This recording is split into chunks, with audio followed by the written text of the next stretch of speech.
Hi, this is Little Dwarf playing games while rambling incoherently into a microphone. Why? Well, just because I can. This time I'll be playing Half-Life 2 Episode 2 on hard and with the developer commentary on because I think it'll be more interesting to keep as a souvenir this way. I played the game the ordinary way a lot of times already, and I also think the commentary is much more likely to be less available on YouTube, so it would be more interesting for someone to stumble upon it. So let us begin.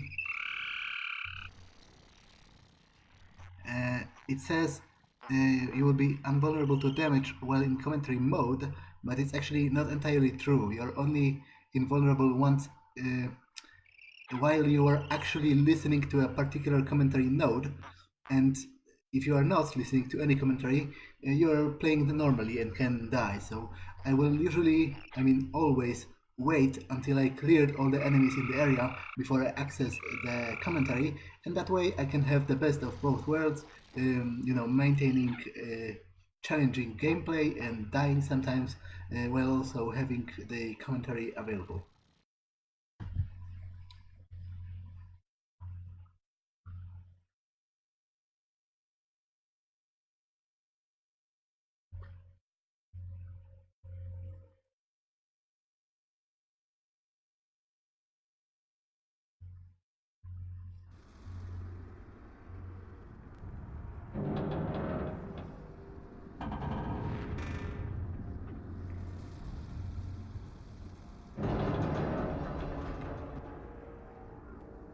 Welcome to Half-Life 2, Episode 2.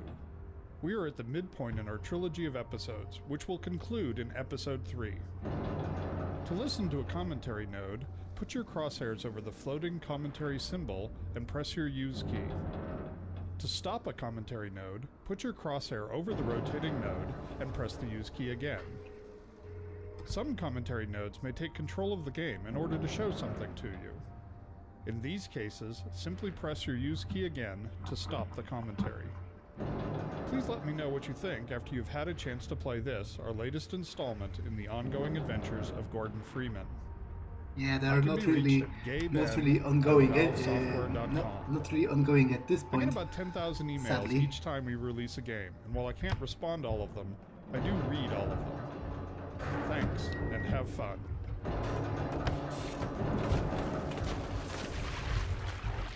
Starting Episode 2 in the crashed train has several purposes. From a story point of view, it establishes continuity with the end of Episode 1. But from a gameplay perspective, it allows players to reacquaint themselves with the basic movement controls in a safe, contained environment. Our earliest design had the player scrambling out of the wreck high above the canyon and forced them to make some precarious jumps to get to ground level. After seeing most playtesters fall to their deaths numerous times in the first 5 minutes of gameplay, we optimized for perceived rather than actual danger. Hold on a sec. I'll get you out of there.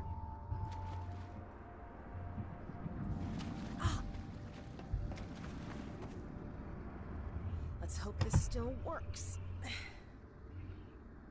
Stand back. Here goes.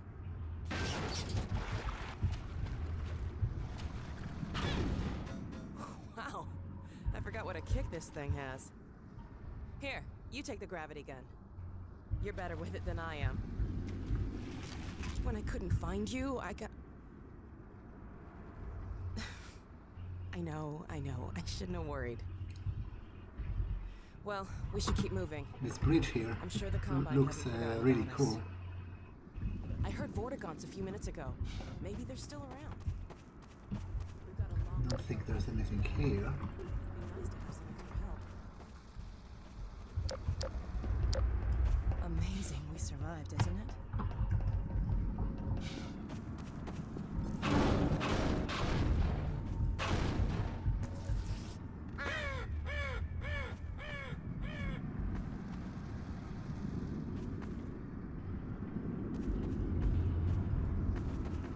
Oh my god.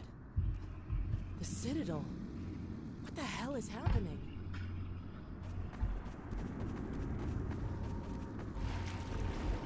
What's that?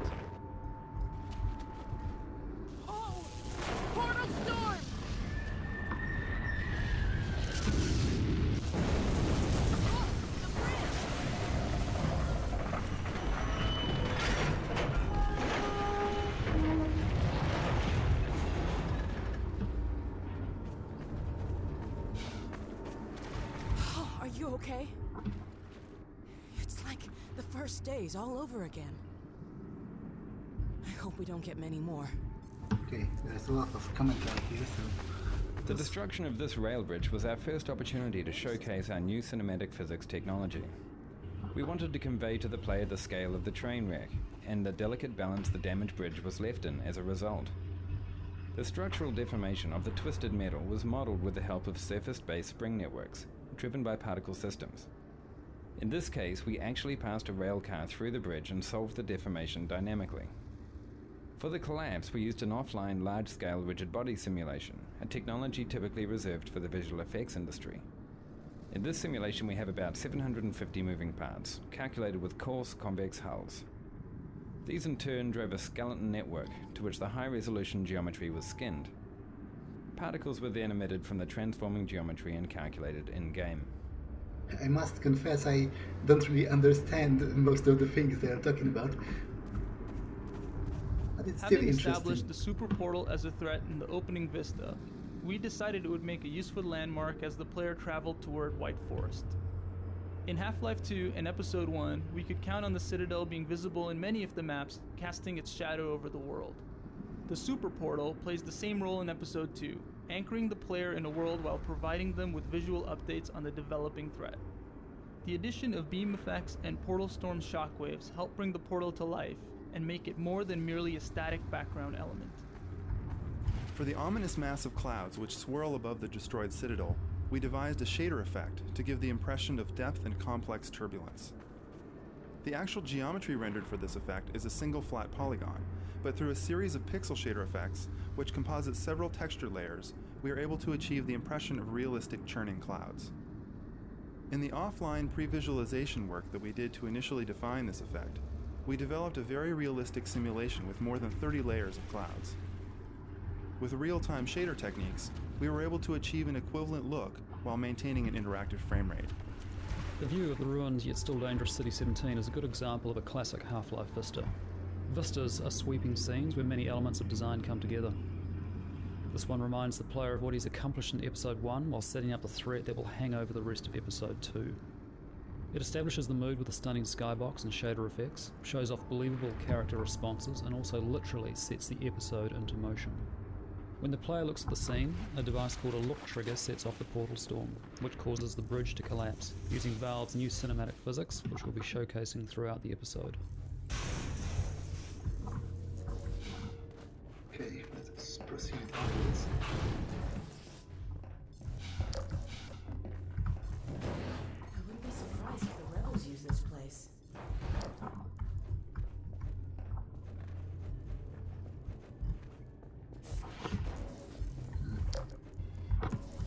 I don't think there's anything here.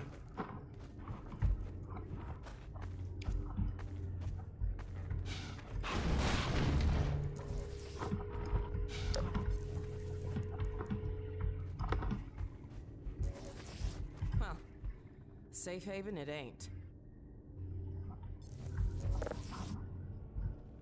So I really don't think I had any idea what I was getting into when I auditioned for the game, because I really had no clue what Half-Life was, what Steam was. I was confused because or that's what the Valve actress was about. speaking, and I was But I thinking it's did like really the have a character feeling for that a it was while. something that was really heavy, since when I was in the waiting room, everybody that was sitting across from me just seemed like they were stars or recognizable faces.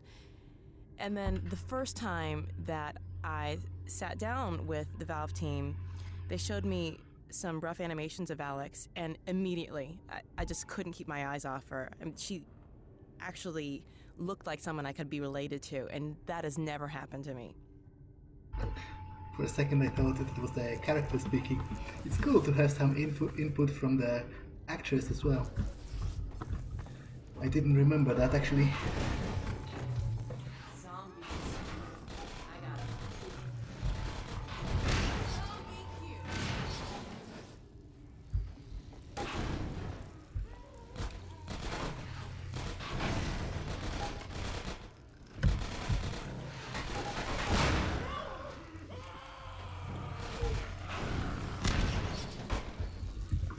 Okay, there's anything here.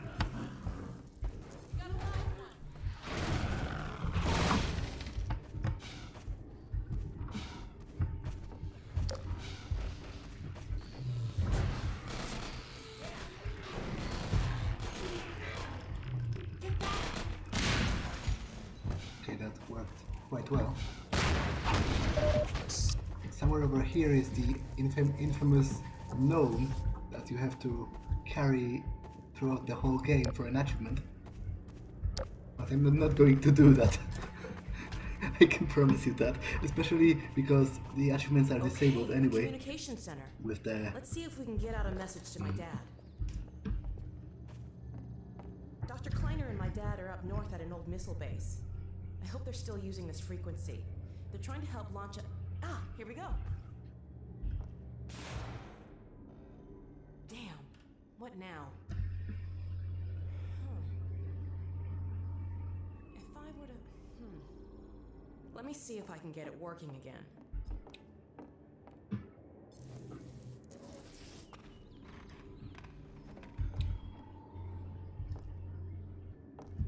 What a mess.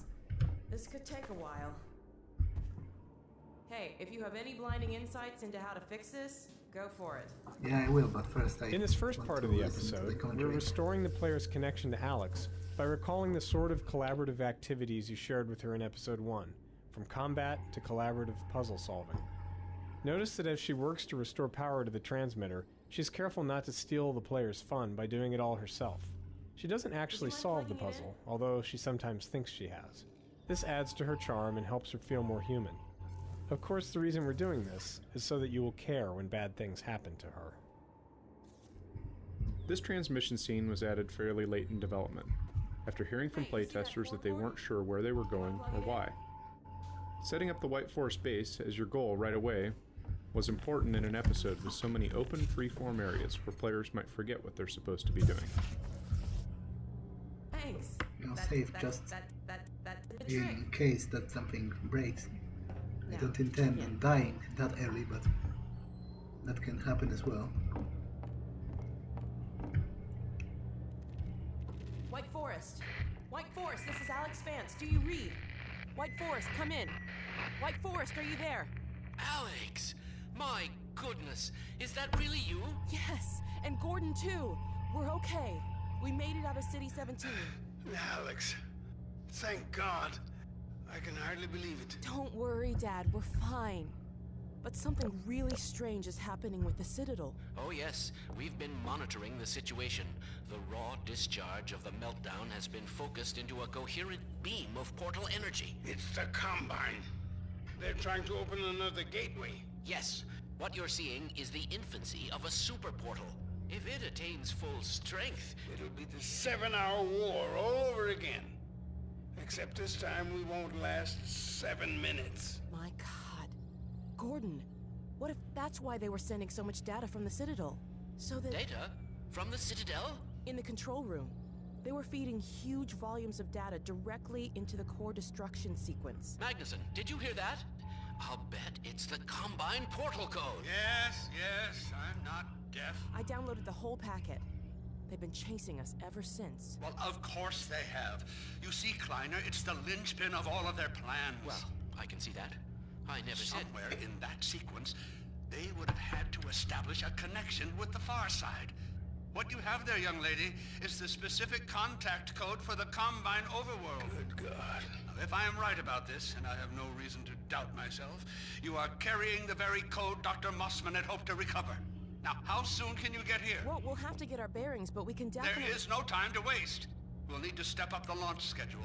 And now, as soon as you get here with the signature data, we'll encode the satellite and get the damn thing into orbit. Get here as quickly as you can, you two. For God's sake. Dad! Ongoing sector You're breaking up! sweep. Come in! Biotics Dad, are you there? confirmed. Dad! Continue Oh, surface no. sector sweep. Remote compliance. They're still tracking us. Exterminate. We need to Seek keep moving. passive signature. I wonder what do they mean by Mandate for biotics restrictions. confirmed? This way.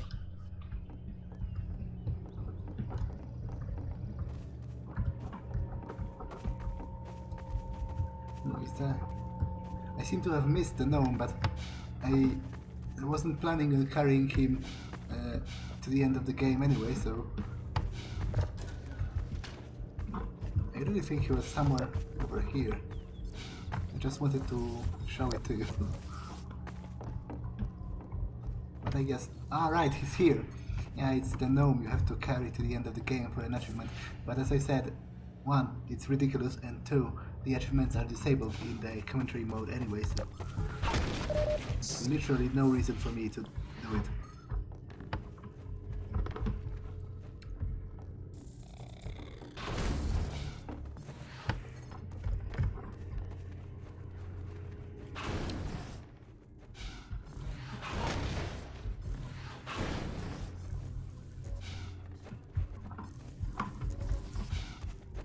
I wonder if I can hitch a ride on this.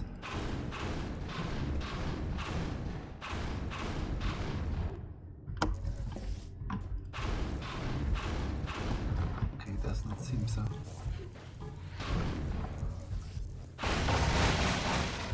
Perhaps it's safer not to.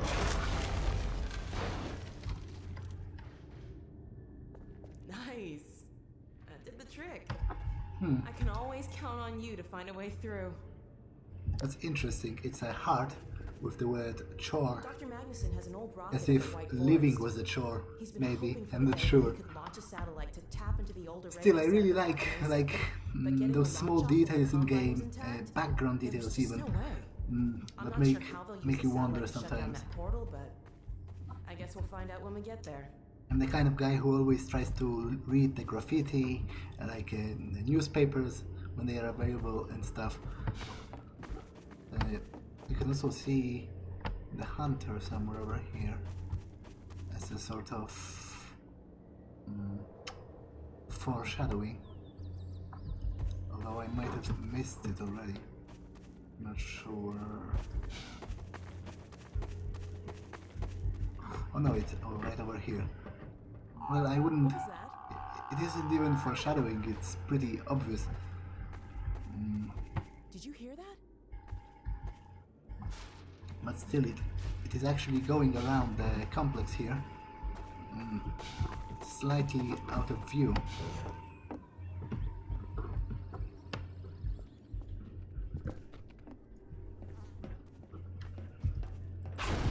Careful up there. I'll keep watch out here.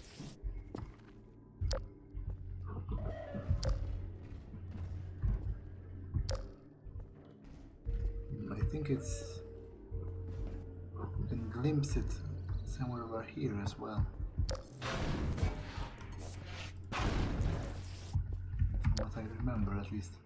Maybe I'm wrong.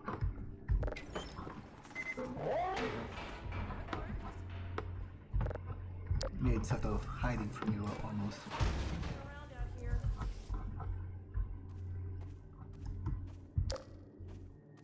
here. Now, it's another one of those moments in which if Gordon could only, choose to speak, he might have warned her that something is lurking about, but no. Instead, this happens. It's pretty brutal, actually.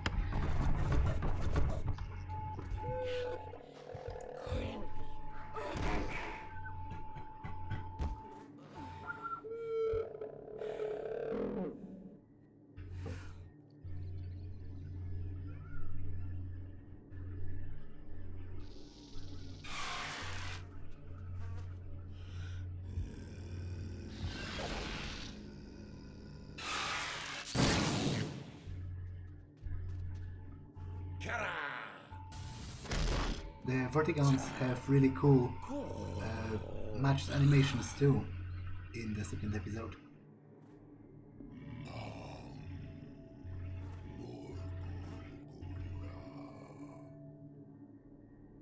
The Alex Vance. What harm has come?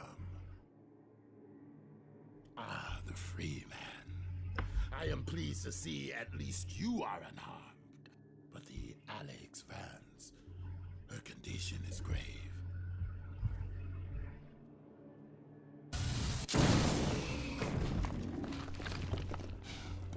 Healing her will require more than I alone can conjure.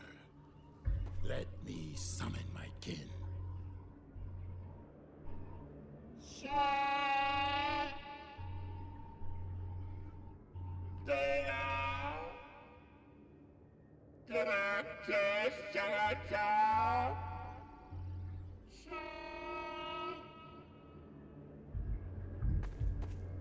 My kin will meet us at a sheltered location beneath the surface. We must move her there quickly. I will stabilize her if the free man will provide us with protection. Okay, but first I will save. From the beginning of Let us Episode hurry, 2's design, we intended for Alex Help to be awaits gravely us injured and fall into a in the coma. mines. However, the timing and nature of her injury changed dramatically. In the earliest version, the player woke to find Alex already unconscious. We wanted the player to be unsure of what to do, but instead this turned out to be merely confusing. In the next iteration, Forward, Alex balanced precariously in the train car near the player, only to slip and fall as the train shifted. This was unsatisfying because we have painted Alex as tough and agile. Having her injured in a fall seemed arbitrary and impersonal. We kept trying to add a stronger emotional aspect to her injury, something that would give rise to anger and fear. Around this time, the hunters were coming online, and we were having trouble giving them a really powerful introductory moment. Solving both problems at the same time, we introduced the hunters as the cause of Alex's injury.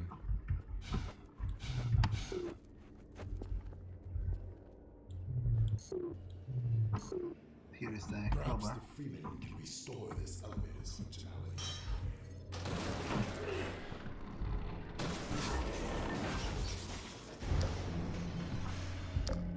Press on, Freeman, if you are able. I will take her to my kin by another path. Okay.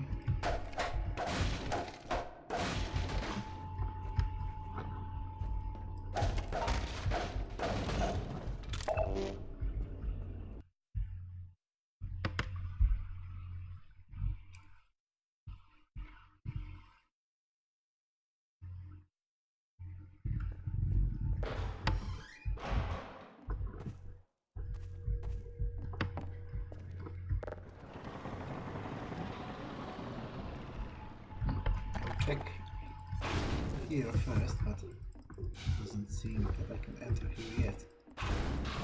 So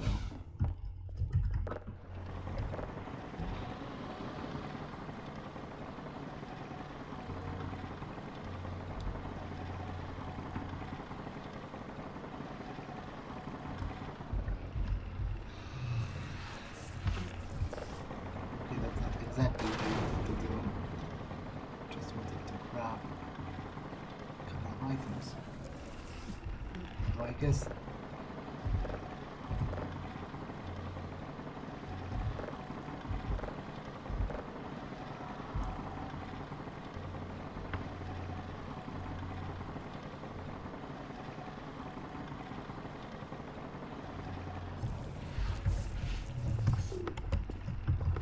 okay, it's almost pointless. I think I will just leave it be. Although if I raise myself high enough, then it will give me more time. Ah, good. Maybe I can grab at the battery at least from here. Doesn't seem so. No matter.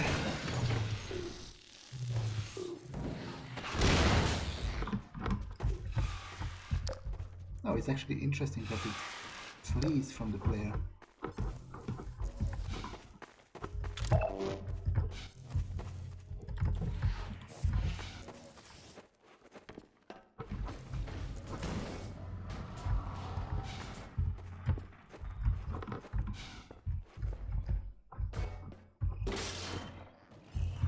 Okay.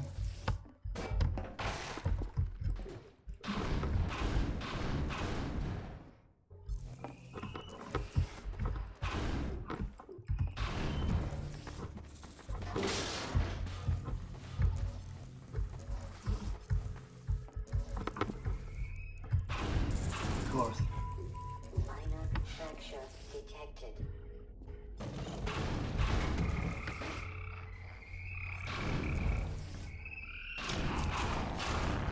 The crabs actually drop some kind of substance that heals you by a small amount. So it's useful to squash them and satisfying. In early tests, playtesters didn't realize that antlion grubs drop health nuggets, since they tended to pick up the nuggets by accident after squishing the grubs. In order to showcase the feature, we placed a grub on the far side of this webbing. When a player breaks the web, they squish the grub and send the nugget rolling. Most players chase the nugget and naturally understand how to exploit grubs in the future.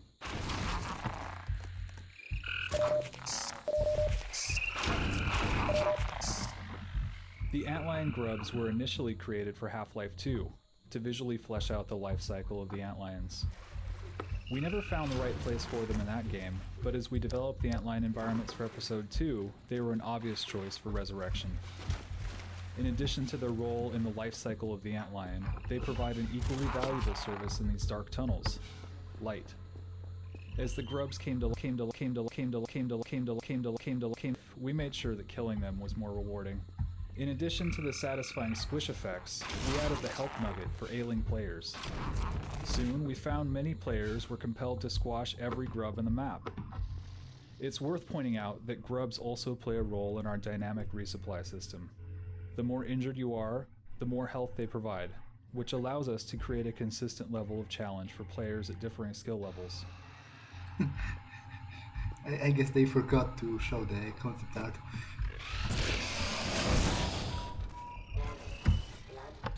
This enemy is actually reminiscent of the bull squid in the first game.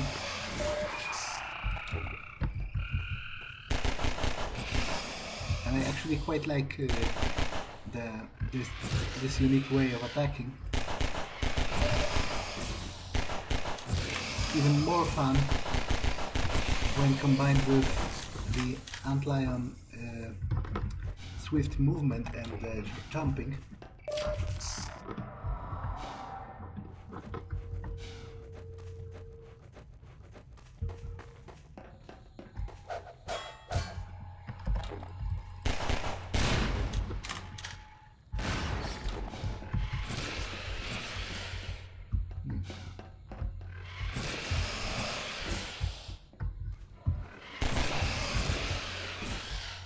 Okay, there's some flammable canister there.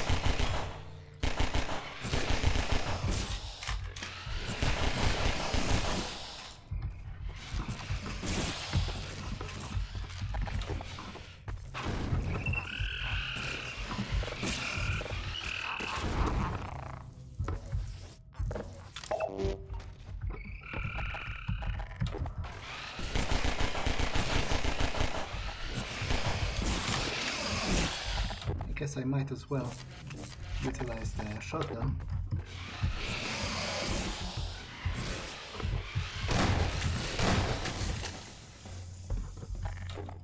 If they gave me so much ammo for it, then I suppose they indeed intended for me to use it. Can I go through there?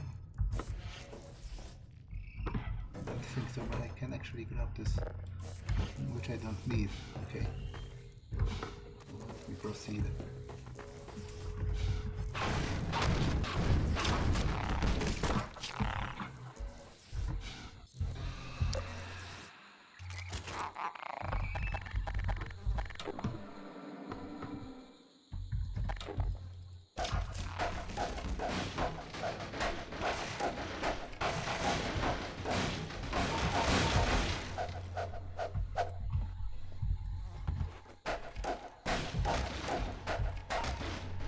Oh, I actually got here from the other side.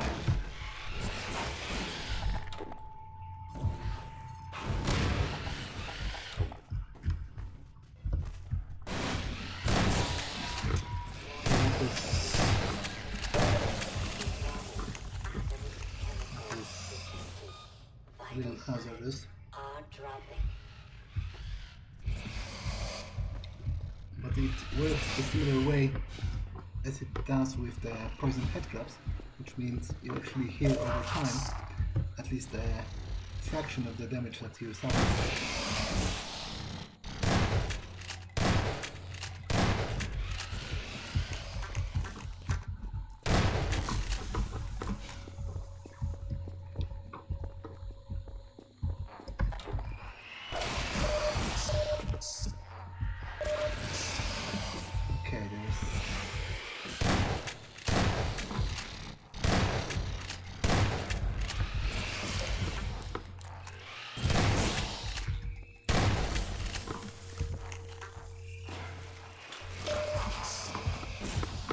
really get a lot of ammo for the shotgun, which is a good thing because it's quite satisfying to use.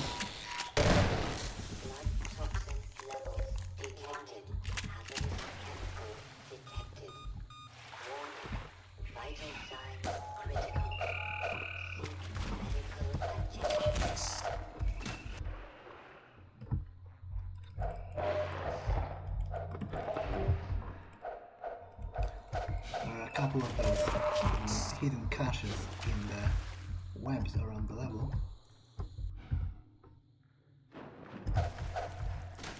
This actually showcases that the Alliance can swim, which I guess can be useful for dropping them into the water with the gravity gun or something.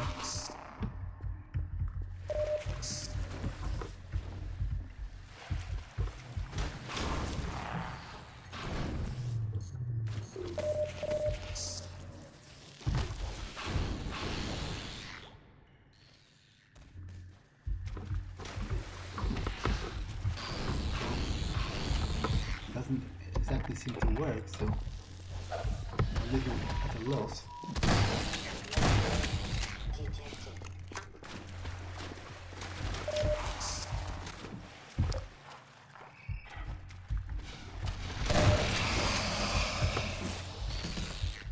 Okay, that actually worked out quite well.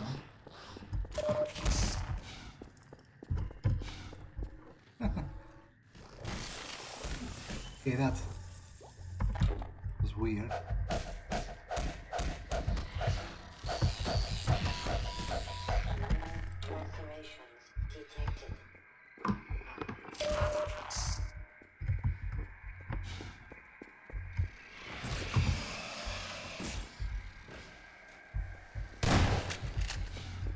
It's weird. Some of them are just sort of jumping into the water and then dying.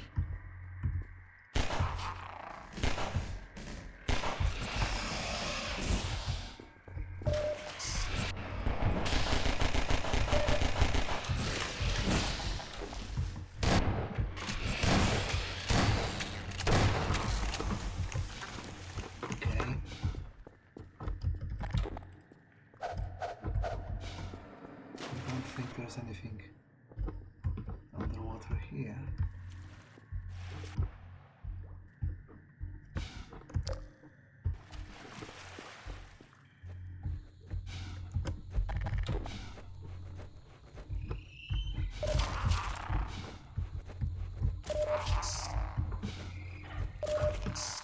It's weird for it to flee. It's engaging.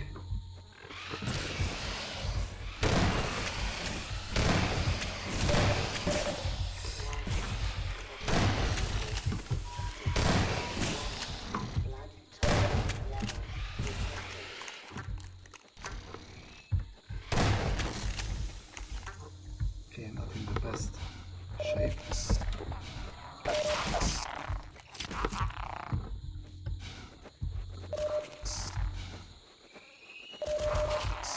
Oh, but those grabs are actually really useful in large numbers.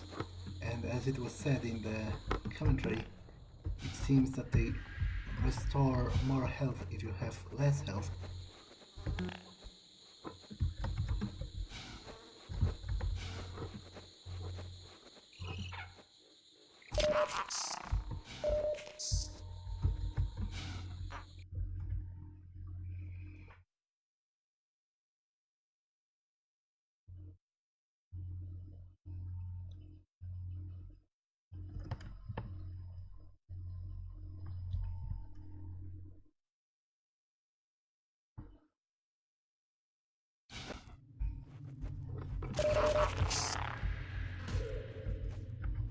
Okay, I think this is actually a decent place to end the episode, so save and see you in the next one. Bye!